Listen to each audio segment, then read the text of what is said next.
ಶಿವರಾತ್ರಿ ಹಬ್ಬವನ್ನು ಯಾಕೆ ಆಚರಿಸ್ತೀವಿ ಗೊತ್ತಾ?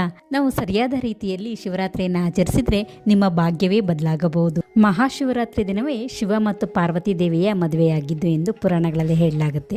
ಪಾರ್ವತಿ ದೇವಿ ಕಠಿಣ ತಪಸ್ಸನ್ನು ಮಾಡಿ ಶಿವನನ್ನ ವರಿಸಿಕೊಂಡ ದಿನವಾಗಿದೆ. ಮಹಾಶಿವನು ಲಿಂಗ ರೂಪದಲ್ಲಿ ಪ್ರತ್ಯಕ್ಷವಾದ ದಿನವನ್ನು ಶಿವರಾತ್ರಿ ಎಂದು ಆಚರಿಸಲಾಗುತ್ತದೆ ಎಂದು ಕೂಡ ಪುರಾಣದಲ್ಲಿ ಹೇಳಲಾಗುತ್ತೆ. ಈ ರಾತ್ರಿ ಅತ್ಯಂತ ಪವಿತ್ರವಾದ ದಿನ.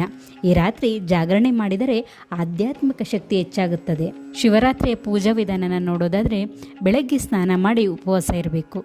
ಶಿವಲಿಂಗಕ್ಕೆ ಹಾಲು, ನೀರು, ಬೆಲ್ಲ, ಬಿಲ್ವ ಪತ್ರೆಯನ್ನು ಅರ್ಪಿಸಬೇಕು. ಓಂ ನಮಃ ಶಿವಾಯ ಎನ್ನುವ ಜಪವನ್ನು ಮಾಡಬೇಕು.